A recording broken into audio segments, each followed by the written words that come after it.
এই পৃথিবীতে চারজন বাদশা ছিলেন, দুইজন মুমিন, দুইজন কাফের, যারা গোটা বিশ্বের বাদশা। গোটা বিশ্বের দুইজন মুসলিম, দুইজন কাফের। কাফিরের একজনের নাম নামরুদ, আরেকজনের নাম বখতানাসর। আর মুমিন একজন হচ্ছে সাইয়েদনা সুলাইমান আলাইহিস সালাম, আরেকজন হচ্ছে যুলকারনাইন। তো সাইয়েদনা সুলাইমান আলাইহিস সালাম আল্লাহকে বলল, আল্লাহ, আমি গোটা বিশ্বের বাদশা, আমি গোটা পৃথিবীর সব মানুষগুলোকে একবার লাঞ্চ খাওয়াতে চাই। কি খাওয়াতে? লাঞ্চ মানে কি?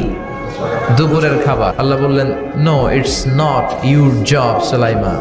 সুলাইমান, এটা তোমার জব না, it's my duty, it's my job, it's my business. এটা আমার কাজ, আমার কাজ তুমি করতে যাও না। সাইয়েদনা সুলাইমান বললেন, আল্লাহ, আমারে ট্রাই করার চেষ্টা দেন, সুযোগ দেন, আমাকে একটু ট্রাই করার সুযোগ দেন, চেষ্টা করার সুযোগ দেন। আমি একটু চেষ্টা করতে চাই গোটা বিশ্বের সব প্রাণীকুলকে, মৎস্যকুলকে, জিনকুলকে, মানবকুলকে খাওয়াতে চাই। আল্লাহ বললেন, সুলাইমান, এইটা তোমার কাজ নয়, তুমি পারবা না, কাজটা কার? আমি রিজিক দেই। সেদিন সুলাইমান বললেন, লেট মি ট্রাই, আমাকে একটু চেষ্টা করার তৌফিক দেন, আমি একটু করি, দেখি না পারি কিনা। আল্লাহ রাজি হয় না, সুলাইমান নবীও ছাড়ে না, ভেজাল আছে না নাই? সুলাইমান আলাইহিস সালামের জোরাজোরিতে আল্লাহ রাজি হলেন। সাইয়েদনা সুলাইমানের অনুসারী ছিল জিনেরা। জিনেরা আবার ওনার কথা শুনতো। উনি জিনদের নিয়ে গোল টেবিল বৈঠক করলেন আর বললেন, সাগরের তীরে বিশাল বড় বড় ডেগের মধ্যে রান্না করো, আফ্রিকার গরুগুলোকে ফ্রাই করো, তেমি মাছগুলোকে ভুনা করো, খাসিগুলোকে রেজালা করো, পোলাও করো, খিচুড়ি করো, বিরিয়ানি করো, সব ধরনের খাবার জমা করো। অমুক অমুক দিন দুপুর বেলায় আমি সাইয়েদনা সুলাইমান আলাইহিস সালাম গোটা বিশ্বের সবাইকে দুপুরের খাবার খাওয়াবো।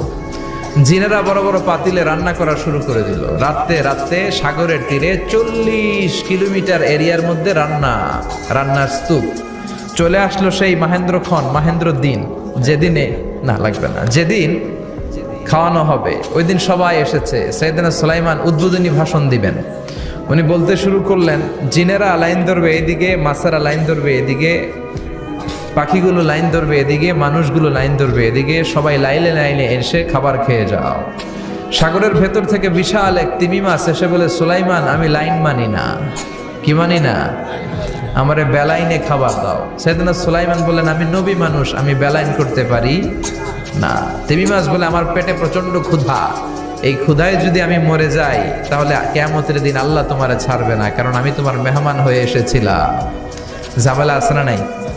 সাইয়েদনা সুলাইমান বললেন, বিপদে। কি করি? আসলেই তো এই তিমি মাছ আমার মেহমান, আজকে না খেয়ে যদি মারা যায় কিয়ামতের দিন আল্লাহ আমারে ছাড়বে না। সাইয়েদনা সুলাইমান বললেন, ঠিক আছে, শুধু এই তিমি মাছের জন্য বেলাইন, বাকি সবাই লাইনে খাবে। কিছু লোক আছে দেখবেন সব জায়গায় বেলাইন করে, আছে না নাই? র্যাব আছে, পুলিশ আছে, এর ফাঁকে বেলাইন করে ফেলায়, আছে না নাই? তো সাইয়েদনা সুলাইমান জিনদের আদেশ করে দিল, যাও আফ্রিকার একটা গরু, রোস্ট করা একটা গরু তিমি মাছের পেটের ভিতরে ঢুকায় দাও। তিমি মাছ বলল, সুলাইমান, আমি হা করে রাখবো আমার মুখটা, যতক্ষণ না আমার পেট না ভরে তুমি খাবার দিতে থাকবা, পেট ভরে গেলেই মুখ বন্ধ করে ফেলবো। সাইয়েদনা সুলাইমানের কথা অনুযায়ী জিনের বাদশা একটা আস্ত গরু ফ্রাই করা তিমি মাছের পেটের ভিতরে ঢুকাই দিছে, কিন্তু তিমি মাছ হা করে আছে। সাইয়েদনা সুলাইমান বললেন, কয়েকটা খাসি মেরে দাও। একটা খাসি দিয়ে দিল, তারপরও হা করে আছে।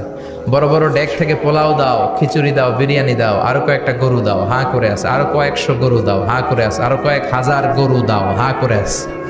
সুবহানাল্লাহ কইবেন না? দিতে দিতে 1 কিলোমিটারের খাবার নাই, 2 কিলোমিটারের খাবার শেষ, 10 কিলোমিটারের খাবার শেষ, 20 কিলোমিটার শেষ, 30 কিলোমিটার শেষ, 40 কিলোমিটারের খাবার শেষ। এখনো তিমি মাছের মুখটা হা করা আছে না নাই? সাইয়েদনা সুলাইমান সেজদায় পড়ে গেলেন, ডেকে বললেন, আল্লাহ, আমি বুঝি নাই, গোটা বিশ্বের সবাইকে তো দূরের কথা, একটা মাছরেও তো রিজিক দিতে পারলাম না। তিমি মাছ এখনো হা করা, ডেকে বলে, সুলাইমান, প্রতিদিন রব্বুল আলামিন 3টা লোকমা খাবার আমারে খাওয়ায়, তুমি 40 কিলোমিটারের খাবার পেটে দিয়েছো, কিন্তু আল্লাহর 3টা লোকমার একটা লোকমার সমানও হয় না। এজন্য আল্লাহ বললেন, ওয়ামা মিন দাব্বাতিন ফিল আরদি ইল্লা আলাল্লাহি রিজকুহা ওয়া ইয়ালামু মুস্তাকাররাহা ওয়া মুস্তাওদাআহা কুল্লুন ফি কিতাবিম মুবিন। আল্লাহু আকবার। এই পৃথিবীতে যত প্রাণী আছে, মানুষ আছে, সবাইকে রিজিক দেয় কে? এজন্য রিজিকের মালিক আল্লাহ। ডেকে বললেন, গোলাম, আযাব আর গজব ততদিন আসবে যতদিন তোমাদের নাফরমানি বন্ধ না হয়।